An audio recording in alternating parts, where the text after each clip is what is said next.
Afternoon. The tanker accident and explosion in Nigeria is quite unfortunate and disheartening, and we really sympathize with the victims and the government of Nigeria over the incidents. And on our own part, Nigerian Association of Road Transport Owners, NARTO, we are doing our best to ensure that we have quality trucks that are equipped with safety valves and the safety equipment that will ensure safety on our highways. Part of the concern, Dr. Bataiya, is that some of these tankers are not roadworthy, but you get to see, and the FRC had its own policy of safe to load, and there was this concern about not having these officials, FRC officials, where these tankers are being loaded with petrol. Will you confirm that information and tell us how the union is dealing with that aspect?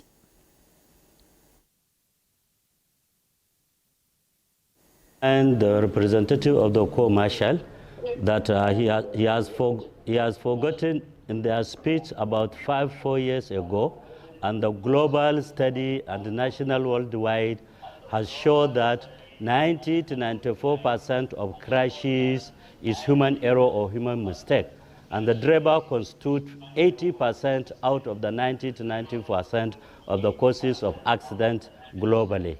So if you now pushing the blame on the tank trucks, that is not something. I think it's only 10 to 16% that is left for the other reasons of the causes of accident to be shared on our own part. So just let him remember that 90% of the causes of accident is human error, and this human error varies depending on the peculiarity of a country, but there are major and constant causes of accident crashes globally. So in our own part, Nigeria, I think our peculiarity is not the issue of accident. Accident is inevitable everywhere. Even if you could remember, when there is only 2 vehicles in Ohio, in the United States of America, they crashed themselves. The 2 vehicles crashes. That was in 1891. This to show that accident is inevitable. But the question now is tanker fire explosion. What are the causes of the tanker fire explosion? There have been accidents in many years. In the past, tankers had an accident. But why is it there is no explosion? This is the question to ask. In the past, we have been having accidents on tanker trucks. Why is it there is no explosion? So the answer is the attitude, the human mistake, the human attitude of our youth that are involved in a habit of opening a tanker to remove the product that is left. Once there is accident, you will see people will surround the truck. Even if the tank did not open, they will use their forces to open the tank so that they will fetch the remaining petrol on the tanker. And you know petrol is highly inflammable. Any crack, any spark can cause fire, and they don't know. So I think that is the causes of the fire explosion, the major causes. And for us to do that, the government needs now to engage our youth in either sending them to school or giving them job to do, so that we eradicate the 2 evils of development, that is poverty and illiteracy. These are the issues that are causing the fire explosion in Nigeria.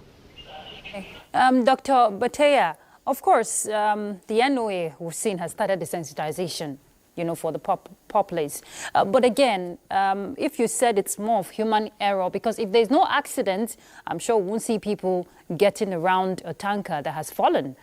So what kind of caution or sensitization are you giving your employers, your employees? What are you telling them on how to drive, with safety? Because there's also the concern of speed limit devices that must be adhered to, for articulated vehicles like that.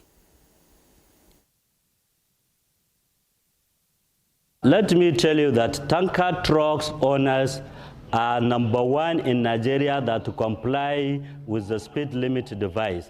And the co-marshal or the Federal Road Safety Commission will testify to that.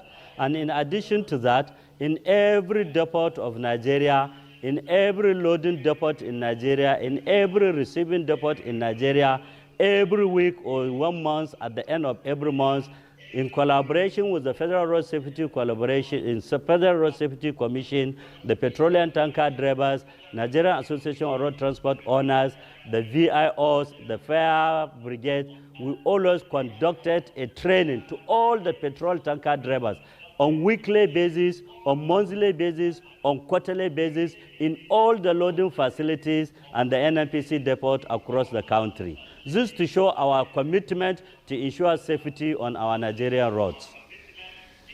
Okay, Dr. Bataiya, it's good that you've stated, the efforts ongoing by the union to sensitize these drivers. But again, has anyone been held, responsible for their actions? Because this is far too many incidents we're seeing happening, and it keeps recurring. So going forward, what has the union come to conclusion? You see, the punishment is not to lie on the owner's side. There is law enforcement agency, there is judiciary that are charged with